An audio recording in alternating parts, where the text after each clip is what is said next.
बढ़ते हैं अगले पाठ की ओर। पाठ संख्या 6, विषय हमारा मुहूर्त। हम 5 पाठ इससे पहले मुहूर्त के कर चुके हैं। मुहूर्त में तिथि और वार के संयोग से जो योग बनते हैं, कौन शुभ और कौन से अशुभ होते हैं, उनकी चर्चा चल रही है।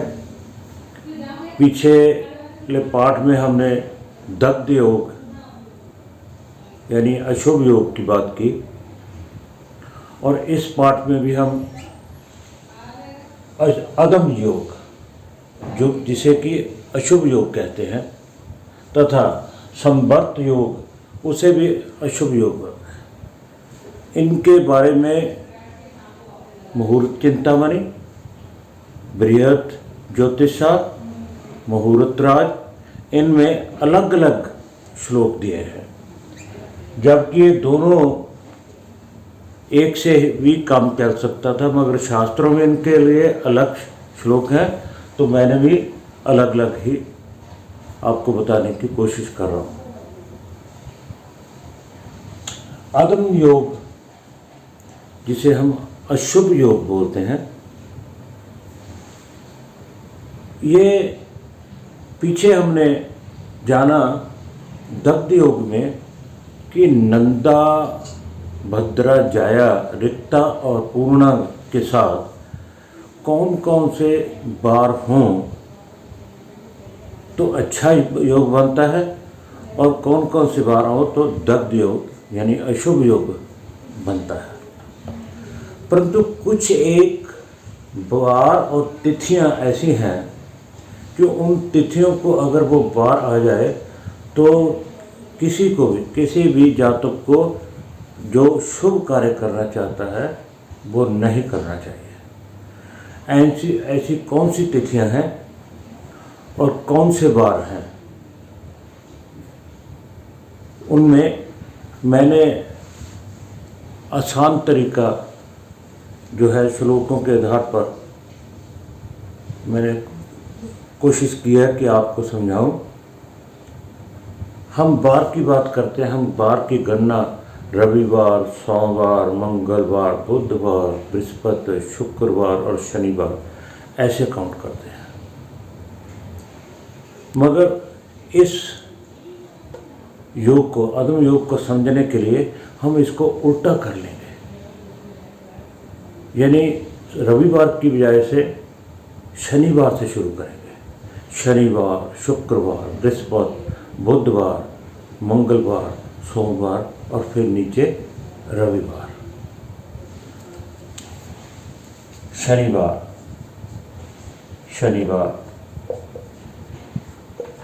शुक्रवार,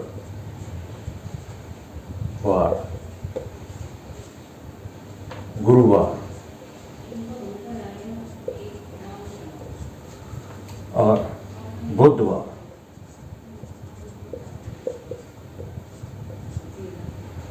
मंगलवार,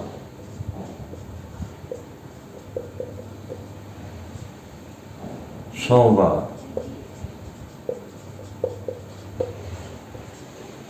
और रविवार।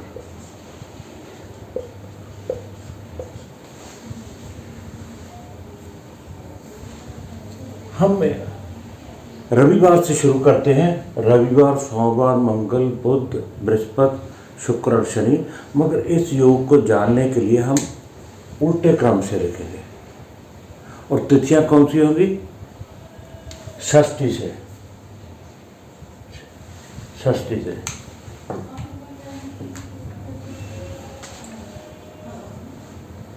सप्तमी, अष्टमी, नवमी, दसवीं, एकादशी और द्वादशी। सीधा बार को हमने उल्टा कर लिया और तिथियां जो हैं उसी नंबर से स्टार्ट की, सीधे क्रम से ही। छठी, सप्तमी, अष्टमी, नवमी, दसवीं, एकादशी, द्वादशी। अगर शनिवार को षष्ठी यानी छठ हो, छठी तिथि हो तो हमें कोई भी शुभ कार्य नहीं करना चाहिए। आज अगर षष्टमी है या छठी तिथि है तो और दिन पड़ गया शनिवार, तो नहीं करें। शनिवार किस दिन होता है? 4-9-14, 4-9-14 रिक्ता में, ये रिक्ता में आती ही नहीं है। रिक्ता में 4-9-14 पहली 5 तिथियां छोड़कर और पिछली 3 तिथियां 83, 14 अमावस्या और पूर्णिमा जैसे 15वीं तिथि है। बाकी की ये 7 तिथियां हैं, 5 पहली और पिछले की 3 तिथियां। ये बीच की जो 7 तिथियां हैं इनको क्रमवार उल्टे क्रम में बार लेकर आपको समझने में आसानी होगी। सॉरी, अगर शुक्रवार को सप्तमी है, 7वीं तिथि है, तो हमें कोई भी, क्योंकि शुक्रवार को अगर सप्तमी तिथि है तो हमें कोई भी शुभ कार्य नहीं करना चाहिए। शुक्र किसके लिए है?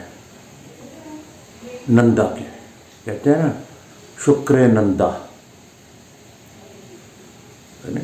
बुद्धे भद्रा। नंदा कौन सी तिथि है? एकम, और उसके बाद 5 और जोड़िए षष्ठी, और वो 5 और जोड़ दीजिए एकादशी। तो ये कौन सी आती है? भद्रा में आती है। शुक्रवार को अगर सप्तमी आ गई तो हमें कोई भी शुभ कार्य नहीं करना चाहिए। और उसके बाद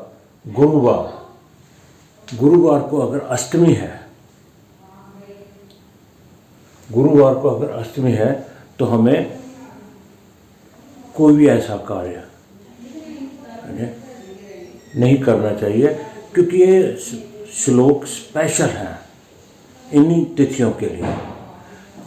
पहले दग्ध योग था, ये अधम योग है, ये भी अशुभ योग है। इन तिथियों को ये बार नहीं होनी चाहिए। बुधवार को नवी नहीं है, नौमी जिसे बोलते हैं, नवमी, और मंगलवार को 10वीं। 10वीं जो है खुली है, हम कहते हैं 5, 9 और 15, है नहीं? ये पूर्ण तिथि तो पूर्ण है। अगर उस दिन मंगलवार आ गया फिर ये वर्जित है कोई भी कार्य।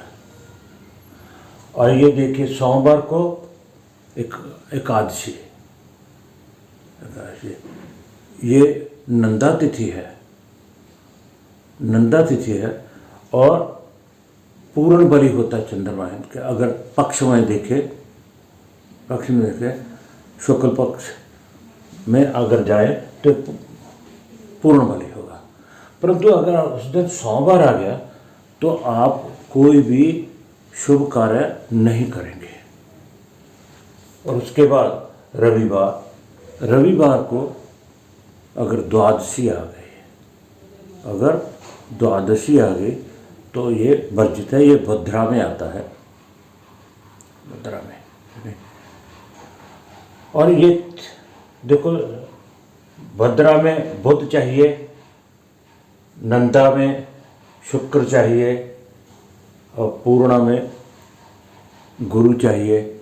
मगर यहाँ कौन से हैं? मंगल, सोम और रवि। तो इसीलिए उन्होंने स्पेशल एक श्लोक दिया है। अगर ये तिथियां हैं और ये बार हैं, तिथियां तो क्रम से हैं, है नहीं? छठी, सप्तमी, अष्टमी, नवीं, 10वीं, एकादशी और द्वादशी, है नहीं? मगर बारों को हम उल्टा कर लेंगे जब हमें पता चले कि छठी से लेकर द्वादशी तक कोई तिथि आ रही है। तो आप उल्टे क्रम से बार करके देख लीजिए भी कौन सी तिथि को कौन सा बार है। और अगर ये वार है तो उस दिन आप किसी को सलाह मत दीजिएगा। जो ज्योतिष का अपनाए हुए हैं और ज्योतिष का काम कर रहे हैं उनको मेरी सलाह है कि इस बात का ध्यान रखें। और जो इन्फॉर्मेशन के लिए जस्ट देखते हैं, शौक से देखते हैं और इस कार्य में रत नहीं है, प्रोफेशन में नहीं है, उनके लिए भी याद रखने के लिए यह आसान है कि वार को उल्टा कर लीजिए और तिथियों को क्रम से रखिए। ये था अदम योग, यानी ये भी अशुभ योग है। यह संवर्त योग, ये भी अशुभ योग है। इन दो के लिए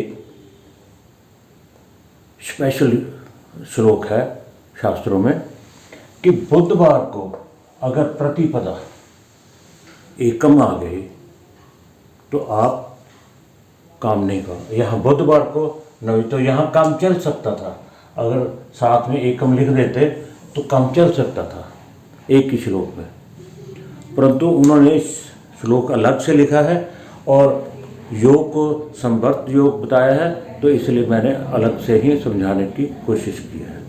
और रविवार को सप्तमी आ गई है। रविवार को यहाँ द्वादशी है, अगर यहाँ सप्तमी होती तो भी आप कोई शुभ कार्य नहीं करोगे। कहने का तात्पर्य यह है कि श्लोक अलग है तो मैंने, और योग का नाम अलग है तो मैंने स्पेशल यहाँ लिखा है कि बुधवार को अगर प्रतिपदा आ गई और रविवार को अगर सप्तमी आ गई तो संवर्त योग बन जाता है, जो कि अशुभ योग है। तो इसलिए इन दिनों में बुधवार को अगर प्रतिपदा आ गई और रविवार को सप्तमी आ गई तो कोई ऐसा कार्य मत कीजिए जो शुभ है। ये अदम योग है, ये संवर्त योग है। और इसके अलावा कुछ स्पेशल कार्यों के लिए कुछ तिथियां बताई हैं कि कौन सी तिथि को कौन सा कार्य नहीं करना चाहिए। वो श्लोक अलग से है, उसकी चर्चा हम अगले पाठ में करेंगे। इस पाठ में इतना ही। आप सबका बहुत बहुत धन्यवाद। कृपया मेरी वीडियो को लाइक, शेयर और सब्सक्राइब जरूर कीजिएगा। धन्यवाद।